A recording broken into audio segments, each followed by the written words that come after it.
Maligayang pagulit sa aking YouTube channel at syempre pinag-uusapan na agad ngayon ang sunod-sunod na paayuda ng nila Kim Chiu and Paolo Avellino. Of course, after nga nung Discord na nag-video sila, binati nila ng anniversary ang mga taga-Discord, and of course yung Discord account nila, ayun nga.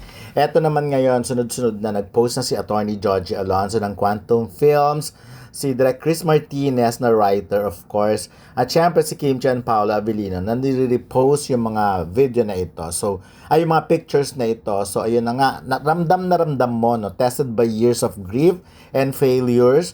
Parang sa ano pa lang, sa teaser pa lang, or sa caption pa lang, pa-hashtag pa lang, nakakaiyak na. Sabi nga mukhang babaan ng luha. Literal na babahan ng luha dahil talagang maiiyak at maiiyak ka talaga habang pinapanood ito. Ito yata ang gustong pelikula talaga ngayon, sa panahon ngayon. No? Remember, hindi ko alam, although malungkot ang nangyayari sa Pilipinas, pero gusto pa rin talaga ng reality na malungkot eh. Yung mga pelikula na nakakapagpaiyak, yung pa rin ang mga bentang-benta sa panahon. Remember the Meet, Greet, and Buy? Nakakaiyak yun ha. So maraming moment doon, of course. Kahit naman yung recent film, yun nga, kahit si Vice ganda, di ba? Yung atake niya talaga sa mga pelikula niya, kailangan medyo matagos na sa puso. Hindi na pwede yung basta-basta na ng putyo-putyo na lang. Kailangan talaga merong matinding mensahe. And knowing Attorney Georgie, talagang never naman ako nag-doubt sa kakayahan niya, tsaka sa intention niya na makapagbigay ng mga pelikulang kapupulutan ng aral. Very, tawag sa ganyan, yung, bukod sa pagiging aggressive, mahilig siyang sumugal, yung ganon. Kailangan talagang itry ang maraming bagay. Ito naman, anyways, gusto ko lang, kasama of course, sa pelikula si Zach Sibug, na sabi niya nga, I am fortunate to be part of the film, A Perfect Marriage. My role is, sabi niya nga, mas mahirap, but with the help of and guidance of Paolo Avellino and Kim Chiu, talagang parang naging, although hindi naman sinabi naging madali, pero natapos, nagagawa niya yung mga scenes. Of course, even before naman, sinasabi ko naman, alam naman natin na never nagdamot sina Kim Chiu and Paolo Avellino ng kanilang talent.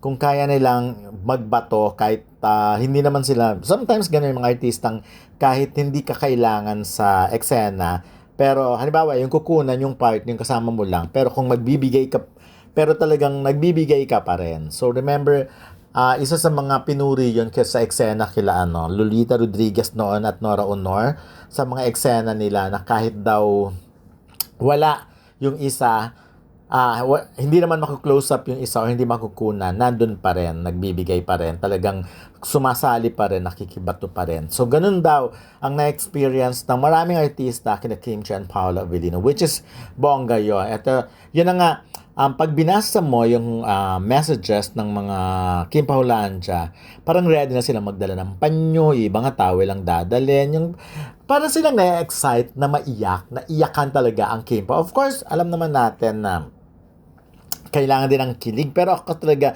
mas gusto ko yung makatotohanang pelikula eh. Yung talagang kailangan nakikita ko yung chemistry, at the same time dapat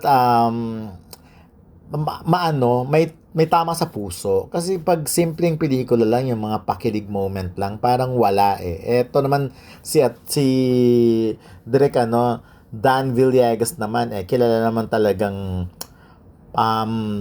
magaling mag-direct din, magaling at alam na niya yung mga ganyang style. Even before, kahit yung mga first movie niya nga, sabi ko nga sa inyo, yung mga unang pelikula niya, kala mo indie yung ganyan, nung hindi pa namin siya nakikilala.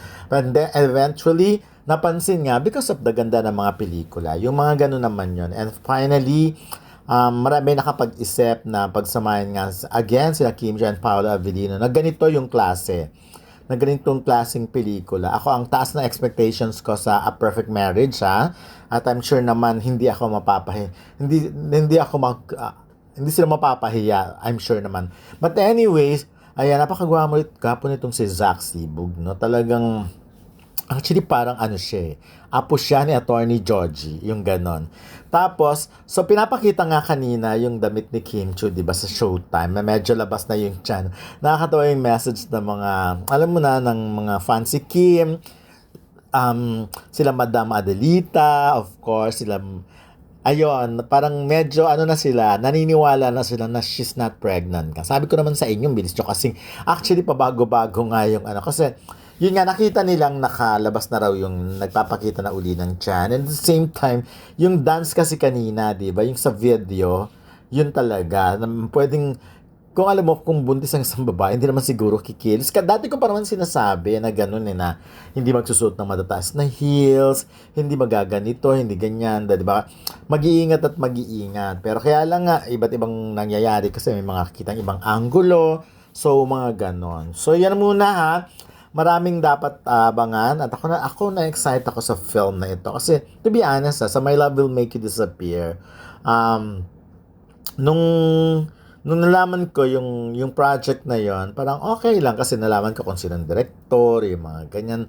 Kasi syempre wala pang napapatunayan kasi si Direk Chad Villanes nung mga panahon na yon. So hindi ako masyadong nag-expect talaga na ganito yung makikita ko sa pelikula. So, anyways, at unlike kay Direk Dan Villegas, talagang alam ko na talagang may sasabihin to, may malinaw na mensahe itong pelikula at magpapasiklab talaga ito. So, yun ang abangan natin. Na ako, eto malapit na, no, magsa-September na. So, by the way, ayun na nga, masayang September for me dahil alam niyo naman ang birthday ko ay September 18. So, magiging happy and then by end of September, sasubmit na yung pelikulang ito, A Perfect Marriage sa Metro Manila Film Festival as sa MMDA. And then first week na October, may announce at syempre, nasa Japan ako ng September 26 hanggang October 1 pabalik na kami. So, hayaan nyo na. Mag-enjoy naman muna ako dahil magde-December na pag-Burman. Sa sobrang busy na ako. Yun na muna for now.